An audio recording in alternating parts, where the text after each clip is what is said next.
علماء نے لکھا ہے کہ حضور کے حلیہ شریف کو بیان کرنے سے دلوں میں حضور کی محبت پیدا ہوتی ہے اور سننے والوں کو، بیان کرنے والوں کو حضور کا پیار ملتا ہے، حضور کی محبت ملتی ہے، اور اس کی برکت سے حضور کے دیدار کی دولت بیدار بھی نصیب ہو جاتی ہے۔ ہماری آرزو ہے کہ ہم آقا و مولا حضور ختم المرتبت صلی اللہ علیہ وآلہ وسلم کے شمائل کا درس سنیں، بیان کریں، ہماری بھی قسمت جاگے، زندگی میں وہ شب بھی آئے کہ آنکھیں بند ہوں اور مقدر جاگ اٹھے اور میں سو جاؤں یا مصطفیٰ کہتے کہتے، کھلے آنکھ صلی اللہ کہتے کہتے۔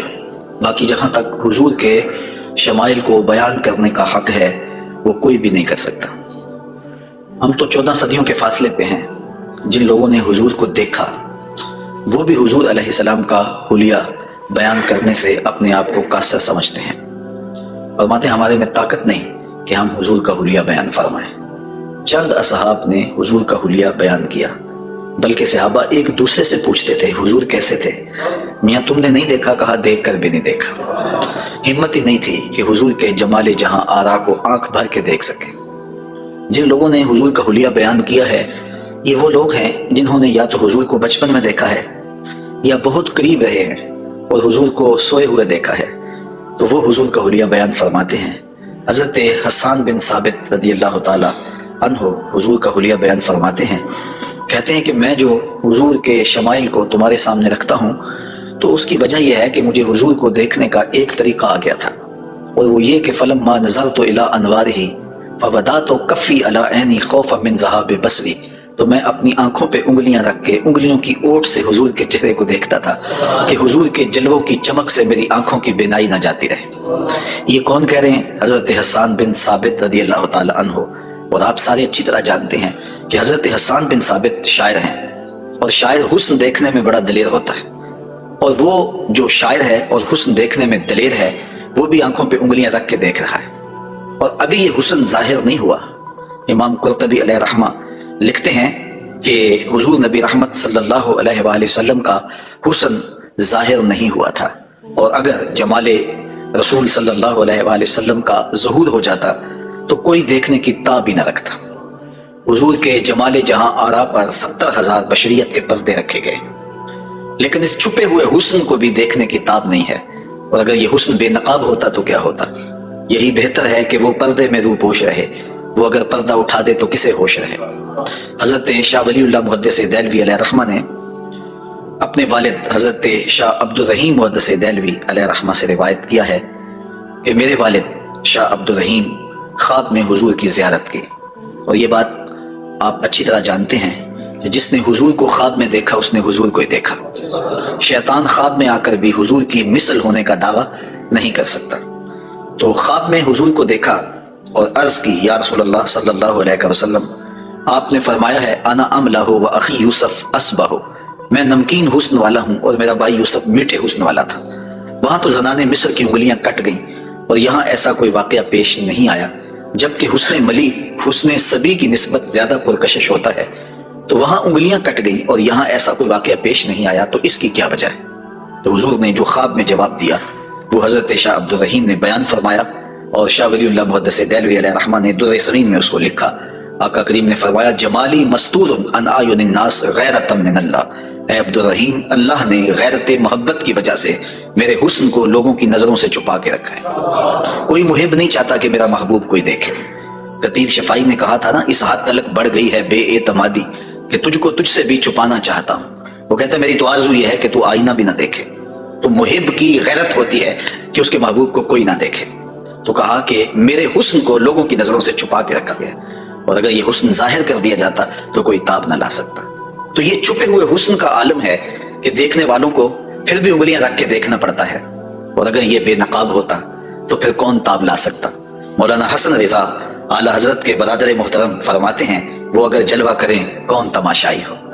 تو یہ وہ حسن ہے کہ جو تمام کا تمام ظاہر نہیں کیا گیا اور لوگوں کی نگاہوں سے پوشیدہ رکھا گیا، لیکن وہ بشریت کے پردوں کی اوٹ سے چھن چھن کے بھی اس قدر تابہ ہیں کہ پوری کائنات کے اندر رنگ اسی حسن کے جھلکتے دکھائی دیتے ہیں، اور ہر طرف اسی کے انوار پھیلے ہوئے نظر آتے ہیں۔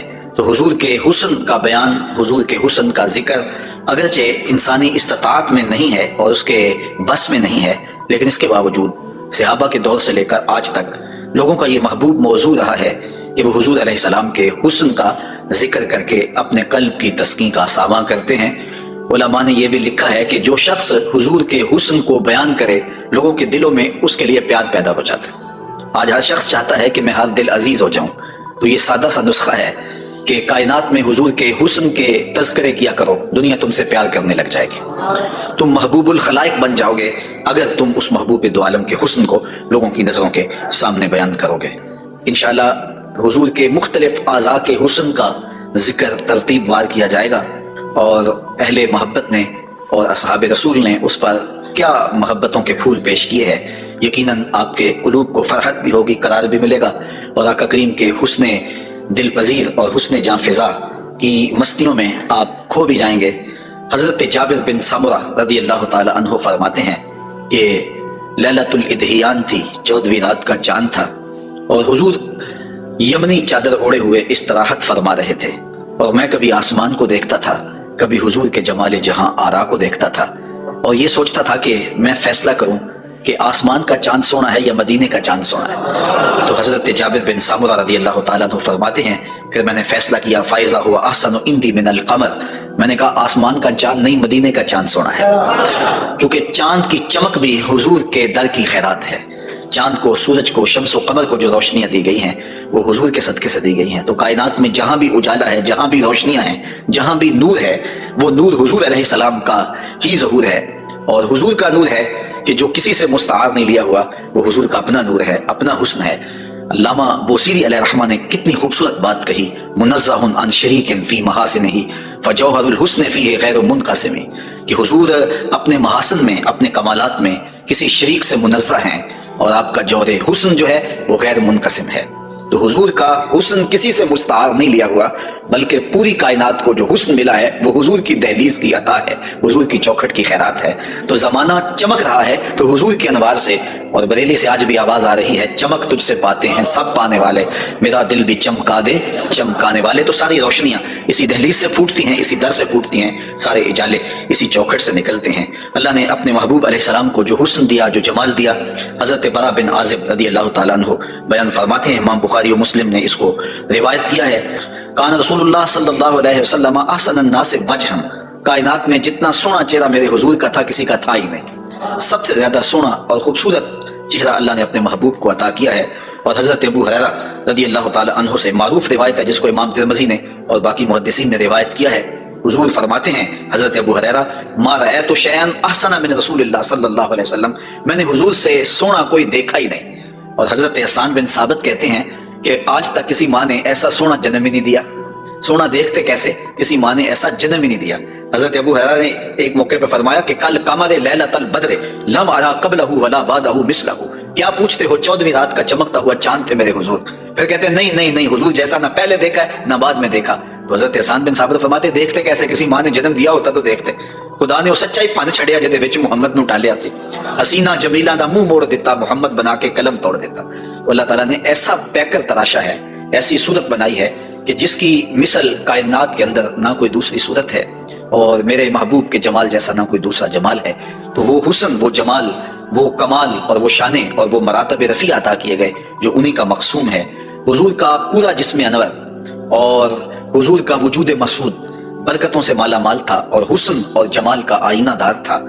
لا یجلس الذباب علی جسدہ، ساری زندگی حضور کے بدن پہ کبھی مکھی نہیں بیٹھی، آقا کریم علیہ الصلوۃ والسلام کے بدن پہ کبھی میل نہیں آیا، حضور کی آنکھوں کے اندر کبھی میل نہیں آیا، حضور کو ساری زندگی بلغم نہیں آئی، آقا کریم کی مبارک بغلیں بے بال تھیں اور بالکل باقی جلد کی طرح سفید تھیں، حضور علیہ السلام کا لعاب شہد سے زیادہ میٹھا تھا اور کستوری سے زیادہ خوشبودار تھا، حضور کے فضلات مبارکہ جو ہے وہ امت کے حق میں پاک ہیں، اور جہاں حضور علیہ السلام قضائے حاجت کے لیے جاتے تو وہاں بعد میں جا کے دیکھا جاتا تو کوئی چیز نظر نہ آتی سوائے کستوری کی خوشبو کے۔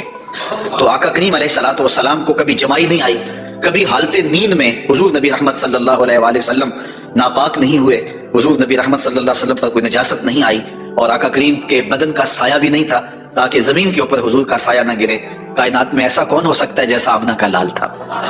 تو وہ حسن دیا گیا، وہ جمال دیا، جس پہلو سے دیکھو حضور بے مثال نظر آتے ہیں اور بے مثل نظر آتے ہیں۔ آئیے ہم حضور نبی رحمت صلی اللہ علیہ وآلہ وسلم کے جسم کے حوالے سے پہلے کچھ بات کریں اور پھر حضور کے اعضاء کی طرف چلتے ہیں۔ حضور کا مبارک جسم بے سایہ تھا، اور یہ سایہ نہ چاند کی چاندنی میں دکھائی دیتا تھا اور نہ سورج کی روشنی میں پڑتا تھا۔ حضرت زکوان رضی اللہ تعالی عنہ روایت کرتے ہیں، فرماتے ہیں کہ ان رسول اللہ صلی اللہ علیہ وسلم لم یکن یرا لہ ظل فی شمس ولا قمر، حضور کا سایہ نہ سورج کی روشنی میں ہوتا تھا اور نہ چاند کی چاندنی میں ہوتا تھا۔ اور حضرت عثمان رضی اللہ تعالی عنہ خلیفہ ثالث رضی اللہ تعالی عنہ اس کی وجہ بیان فرماتے ہیں کہ حضور کا سایہ کیوں نہیں تھا۔ فرماتے ہیں ان اللہ ما اوقع ظلک علی الارض لئلا یدع انسان قدمہ علی ذلک الظل، اللہ تعالیٰ نے محبوب کا سایہ زمین پہ اس لیے نہیں پڑنے دیا کسی انسان کا قدم محبوب کے سائے پہ نہ آ جائے۔ اللہ اکبر۔ لیکن حضرت شیخ احمد مجدد الفسانی علیہ رحمہ نے ایک بڑی خوبصورت بات کہی، اور ہمارے لیے وہ بڑی ٹھنڈک اور بڑی تسکین کا سامان ہے۔ وہ فرماتے ہیں کہ اولا صلی اللہ علیہ وسلم سایہ نبوت، آقا کریم علیہ السلام کا سایہ نہیں تھا۔ در عالم شہادت، اس عالم شہادت میں حضور کا سایہ نہیں تھا، تو یہ بات ثابت ہے، اور تقریباً تمام مکاتیب فکر کے لوگ ایک دو مکتبہ فکر کے علاوہ باقی سارے اس بات کو تسلیم کرتے ہیں۔ رشید احمد گنگوہی نے بھی یہ بات لکھی ہے، امداد السلوک کے اندر یہ روایت موجود ہے کہ بتواتر ثابت شد کہ حضرت علی سایہ نہ داشتن۔ وہ کہتے ہیں کہ یہ بات تواتر کے ساتھ ثابت ہے کہ جناب صلی اللہ علیہ وسلم کا سایہ نہیں تھا۔ تو حضرت شیخ فرماتے ہیں کہ عالم شہادت میں حضور کا سایہ نہیں تھا، شیخ احمد مجدد الفسانی۔ کیوں سایہ نہیں تھا؟ فرماتے ہیں سایہ ہر شخص از شخص لطیف تر است، کسی چیز کا سایہ اس شے سے زیادہ لطیف ہوتا ہے۔ چون لطیف تر از وی صلی اللہ علیہ وآلہ وسلم در عالم نہ باشد پورا سایہ چے صورت دارت، جب حضور سے لطیف کائنات میں شے ہی کوئی نہیں ہے تو پھر سایہ کیا معنی رکھتا ہے؟ کائنات میں حضور سے لطیف ہے ہی کوئی چیز نہیں ہے، حضور کی مثل عالم امکان میں ممکن ہی نہیں ہے۔ اب مجھے یہ بتائیں کہ جس کا سایہ بھی نہیں تھا اس کا ثانی ہو سکتا ہے؟ تو یہ کون خاکے تراش رہے ہیں؟ کس کے خاکے تراش رہے ہیں؟ خاکے تو خاکیوں کے ہوتے ہیں۔ جو پیکر نور ہو، جس کا سایہ بھی نہیں ہے، اس کے خاکے کیسے ہو سکتے ہیں؟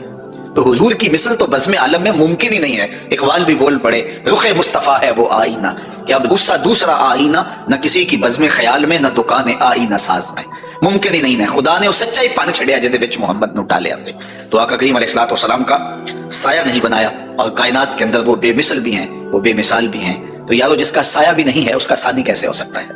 تو آقا کریم علیہ الصلوۃ والسلام کا مبارک قد انور، حضور کا جسم نور، اللہ تعالیٰ جل شانہ نے حضور کو قد رانا دیا ہوا۔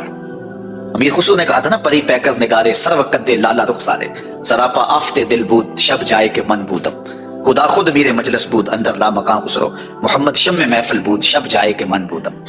تو حضور کا قد انور، اللہ اکبر۔ اس کے بارے میں حضرت سیدنا علی المرتضیٰ رضی اللہ تعالی عنہ سے مروی روایت سنیے۔ فرماتے ہیں لم یکن بالطویل الممغط ولا بالقصیر المتردد وکان ربعۃ من القوم لم ارى قبلہ ولا بعدہ مثلہ۔ فرمایا کہ حضور علیہ السلام کا قد لمبا بھی نہیں تھا، حضور پست قامت بھی نہیں تھے، حضور درمیانی قد و قامت کے حامل تھے۔ پھر آگے کہتے ہیں نہیں حضور جیسا نہ پہلے دیکھا نہ بعد میں دیکھا۔ اور حضرت انس رضی اللہ تعالیٰ عنہ فرماتے ہیں کان رسول اللہ صلی اللہ علیہ وسلم لیس بالذاہب طولا وفوق الربع اذا جامع القوم غمرهم۔ فرماتے ہیں حضور پست قامت نہیں تھے، حضور درمیانی قد و قامت کے تھے۔ پھر کہتے ہیں نہیں، درمیانی قد و قامت سے بھی اٹھتا ہوا حضور کا قد تھا، یعنی قد اتنا لمبا نہیں تھا کہ بہت لمبا قد بھی اچھا نہیں لگتا اور پست قامتی بھی عیب ہے، تو درمیانہ قد ہونا یہ حسن ہے، لیکن درمیانے سے بھی کچھ اٹھتا ہوا یہ مزید حسن ہے، اور یہ اللہ نے اپنے محبوب کو قد دیا تھا۔ لیکن اس کے ساتھ یہ شان تھی کہ لمبے لمبے قد والے لوگ موجود ہوتے اور حضور بھی ان میں موجود ہوتے۔ اذا جامع القوم غمرهم، جب حضور تشریف فرما ہوتے تو حضور سب سے اونچے دکھائی دیتے۔ قد درمیانہ تھا لیکن دکھائی اونچے دیتے۔ علماء نے اس کی تشریح میں لکھا ہے کہ حضور علیہ الصلوۃ والسلام کا یہ معجزہ تھا، یہ شان تھی، یہ نبوی وجاہت تھی کہ حضور سب سے اونچے دکھائی دیتے تھے۔ ام معبد جو حضور کا حلیہ بیان کرتی ہیں، اور انشاءاللہ ان سے مروی روایت اور ان کا تفصیلی واقعہ ہم آگے چل کے بیان بھی کریں گے، تو وہ حضور کے قد پر کہتی ہیں غصن بین غصنین، دو شاخوں کے درمیان اٹھتی ہوئی جیسے شاخ ہوتی ہے، اس طرح حضور کا قد رانا تھا۔ تو آقا کریم علیہ السلام کا قد، اللہ اکبر۔ حضرت انس سے ایک اور روایت سن لیجئے، وہ فرماتے ہیں کان رسول اللہ صلی اللہ علیہ وآلہ وسلم احسن الناس قواما واحسن الناس وجہا، کہتے ہیں جیسی قد و قامت میرے حضور کی تھی کائنات میں اتنا سونا قد کسی کا نہیں، اور جتنا سونا چہرہ میرے حضور کا تھا ایسا سونا چہرہ کسی کا نہیں، قد بھی سونا اور چہرہ بھی سونا۔ اور زمانے میں اتنا سونا رب نے کوئی پیدا ہی نہیں کیا، جو کہ سب سے حسین سب سے جمیل اپنے محبوب کو بنایا۔ لکھاں آئے لوگ زمانے تے محبوب خدا جیا کوئی نہیں، لکھاں سونے بن بن بیندے نے او دی خاک پا جیا کوئی نہیں۔ جو حسن انہیں دیا، جو جمال انہیں دیا، وہ انہی کی خوبی ہے۔ حضور نبی رحمت صلی اللہ علیہ وآلہ وسلم کے قدموں کے حسن کا ذکر کرتے ہیں۔ حضرت نبی رحمت صلی اللہ علیہ وآلہ وسلم کے مبارک قدموں کی جو ہتھیلیاں تھیں وہ پرگوشت تھیں، اور انگلیاں قوی بھی تھیں، مضبوط تھیں اور خوشنما تھیں، اور مبارک تلوے گہرے تھے اور صاف تھے، نرم تھے اور چکنے تھے۔ اگر ان پر پانی ڈالا جائے تو پانی بہہ جاتا، اور جب آقا کریم چلتے تو حضور ایسے لگتا جیسے بلندی سے نیچے اتر رہے ہیں۔ وقار کے ساتھ حضور قدم زور کے ساتھ اٹھاتے اور وقار کے ساتھ آگے بڑھاتے، اور یوں محسوس ہوتا کہ جس طرح بلندی سے حضور نیچے کی طرف آ رہے ہیں۔ آقا کریم علیہ الصلوۃ والسلام بہت تیز چلتے نہیں تھے، لیکن ایسے لگتا تھا جس طرح زمین حضور کے لیے لپیٹ دی گئی ہے، اور اگر لوگ حضور کے ساتھ چلنا چاہتے تو حضور کے ساتھ چل نہیں سکتے تھے۔ اللہ نے اپنے محبوب کو وہ رفتار عطا فرمائی، زمین بھی سمیٹ دی گئی تھی حضور کے لیے، اور وقت بھی سمیٹ دیا گیا تھا حضور کے لیے۔ اور آقا کریم علیہ الصلوۃ والسلام کے قدم مبارک کی انگلیاں وہ بڑی خوبصورت تھیں، لیکن جو درمیان والی انگلی ہے وہ انگلی باقی انگلیوں سے زیادہ قد آور تھی، لمبی تھی۔ آئیے ذرا اس انگلی کا حال حضرت میمونہ بنت کردم رضی اللہ تعالی عنہا سے سنیے۔ یہ ایک صحابیہ ہیں جو اپنے والد گرامی کے ساتھ حضور کی خدمت میں حاضر ہوئیں۔ تو ان کے والد گرامی نے حضور سے کوئی بات پوچھی، اور آقا کریم اس وقت ناقہ کے اوپر، اونٹنے کے اوپر سوار تھے۔ تو ان کا جی چاہا کہ میں حضور کا دیدار کروں، لیکن حضور کے چہرے کی وجاہت نے ان کو حضور علیہ الصلوۃ والسلام کے چہرے کی جانب آنکھ بھر کے دیکھنے نہ دیا۔ تو کہا اب آئی ہوں تو حضور کے مبارک پاؤں کو دیکھنے لگی۔ تو حضرت میمونہ بنت کردم فرماتی ہیں فما نسیتو فیما نسیتو طول اصبع قدمہ السباب علی سائر اصابہ، کہا مدت ہو گئی ہے میں نے حضور علیہ السلام کو دیکھا تھا، اور حضور کے مبارک پاؤں کی انگلیوں میں سے جو درمیان والی انگلی ہے اس انگلی کا جو قد باقی انگلیوں سے تھوڑا سا لمبا تھا، آج تک میری آنکھوں سے وہ حسن نہیں ہٹتا ہے، وہ حسن ہی زائل نہیں ہوتا ہے۔ اب تک میری نگاہوں میں وہی جلوے ہیں کہ حضور علیہ السلام کی انگلی جو ہے وہ باقی انگلیوں کی نسبت جو ہے وہ زیادہ درمیان والی انگشت سبابہ جو تھی وہ زیادہ لمبائی میں تھی۔ تو حضرت میمونہ بنت کردم ابھی تک اس انگلی کے حسن میں کھوئی ہوئی ہیں۔ مجھے بتاؤ جس کی انگلی، پاؤں کی انگلی اتنی حسین ہے، اس کی آنکھیں کتنی حسین ہوں گی۔ تو کیا کسی نے کہا نا کہ قدموں میں جبیں کو رہنے دو، چہرے کا تصور مشکل ہے۔ قدموں پہ جبیں کو رہنے دو، چہرے کا تصور مشکل ہے، جب چاند سے بڑھ کر ایڑی ہے رخسار کا عالم کیا ہوگا۔ یہ تو انگلی کا حسن ہے کہ میمونہ بنت کردم ساری زندگی یہی احساسہ ہے، لوگوں کو بتاتی ہیں کہ لوگوں میں نے حضور کی انگلی دیکھی ہوئی ہے۔ تو جس نے حضور کے قدم انور کی انگلی کی زیارت کی ہے وہ تو ناز کرے، اور پھر اس عائشہ صدیقہ محبوب کائنات کی قسمت پہ ناز نہ کریں جن کی آغوش میں حضور کا سر انور ہوتا تھا۔